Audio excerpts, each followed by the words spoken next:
warahmatullahi wabarakatuh.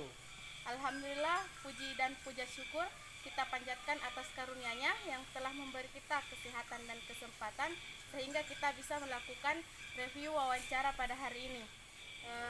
Baik, kali ini kita berada di Kecamatan Bulu Podo, tepatnya di Desa Bulu Terlue.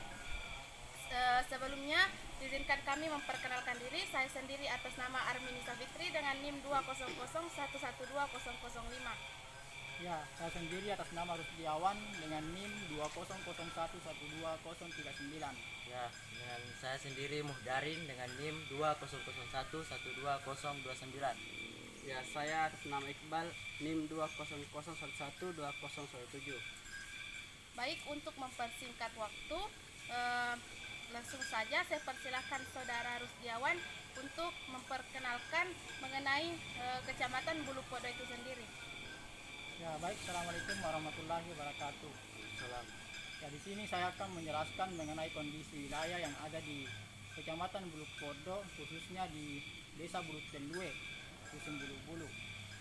Ya, dapat kita lihat bersama bahwa Dusun Bulu-Bulu ini merupakan daerah pegunungan yang dimana masyarakat yang ada di dusun ini atau di desa ini mata pencahariannya itu sebagai petani dan peternak. Dan peternak sendiri di sini ada juga yang beternak sebagai peternak sapi, peternak ayam, dan itu yang umumnya. Saya akan menjelaskan mengenai kondisi cuaca yang ada di Kecamatan Bulu Podo ini. Ya, jadi kondisi cuaca yang ada di Kecamatan Bulu Podo khususnya di Desa Bulu Terlue ini dengan suhu 26 derajat Celcius. Itu merupakan suhu yang relatif tinggi dibandingkan dengan daerah dataran rendah, misalnya di Kecamatan Injai Utara. Itu merupakan suhunya lebih rendah dibandingkan dengan di Kecamatan Bulu Podo ini, sehingga di Kecamatan Bulu Podo ini sangat cocok untuk tempat pertanian dan peternakan sendiri. Ya, kita dapat lihat sendiri bahwa medan yang ada di Desa Bulu Terlue ini seperti inilah kondisinya tuh. Kita dapat melihat bersama. Ya, baik. Assalamualaikum warahmatullahi wabarakatuh. Perkenalkan, nama saya Muhdarin NIM 200112029. Saya di sini akan menjelaskan sejarah masuknya sapi di Indonesia yang diawali dari pada tahun 1917 yang di dalam pemerintahan Hindia Belanda, yang dimana memasukkan sapi ongel pada skala itu. Pada tahun 1935 pemerintahan Hindia Belanda melakukan persilangan antara sapi ongel dengan sapi yang ada di daerah Indonesia untuk menghasilkan suatu persilangan yang berkualitas. Nah, pada tahun 1950 DR Soekarno mengadakan suatu kerja, yaitu di mana Profesor Betsaid yang melakukan perguruan mengenai dengan IB atau melakukan inseminasi buatan. Pada saat itu pada tahun 1963 inseminasi buatan itu diklaim kepada masyarakat bahwa tidak efektif, sehingga menghasilkan inseminasi buatan tidak lagi dipercaya oleh masyarakat Indonesia. Namun pada tahun 1970 inseminasi buatan dibuka kembali untuk melakukan kepercayaan kepada masyarakat, yaitu dengan melakukan produk baru, yaitu namanya semen beku.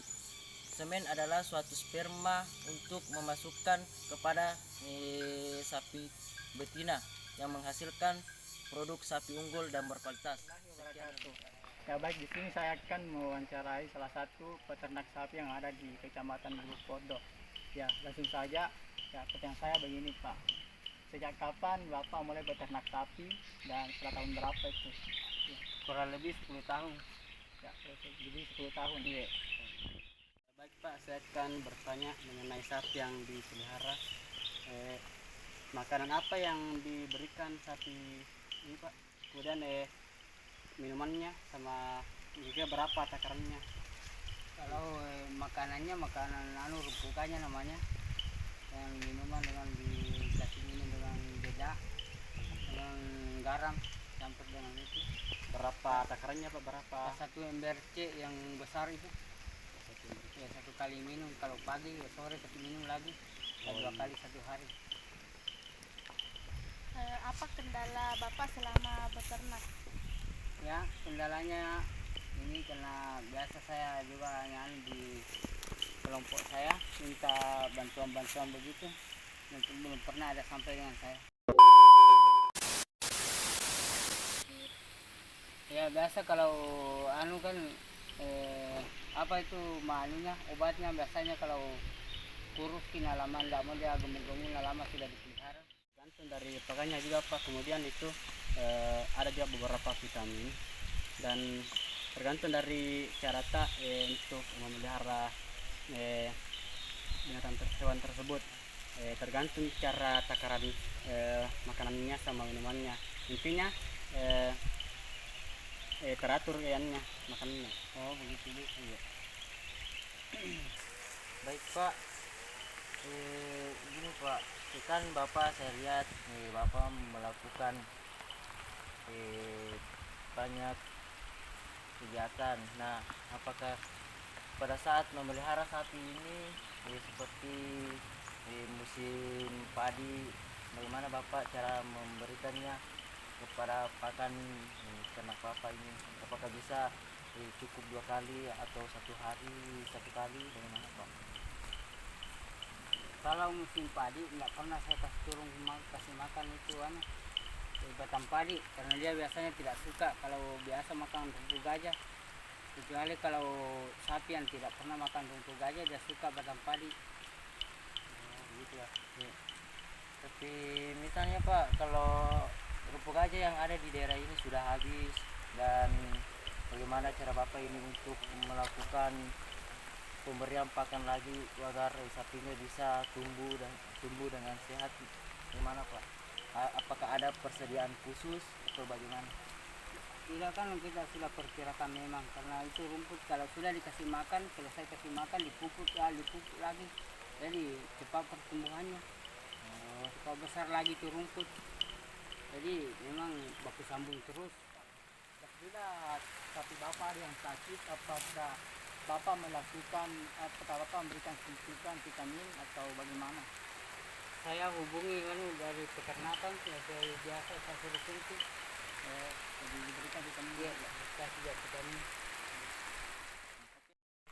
Jadi inilah sapi limosin tersebut. Kemudian hasil dari persilangan antara sapi limosin dengan sapi Bali, kita akan cek hasil persilangan antara sapi limosin dengan sapi Bali yang memiliki ciri khas tertentu antara tubuh.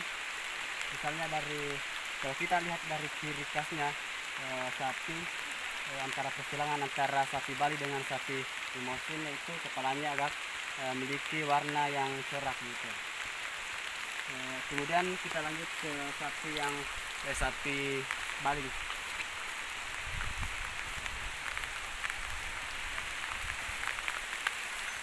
Guys, sapi Bali yang sapi Bali asli memiliki kualitas tubuh yang maksimal. Itulah tadi hasil wawancara kami. Adapun kesimpulan yang dapat saya ambil dari sapi Bali dan sapi limusin, dilihat dari postur tubuhnya, ukuran tubuhnya. Sapi Bali itu lebih kecil, sapi limusin lebih besar dan bulunya agak lebih halus. Lihat juga dari takaran pakannya berbeda.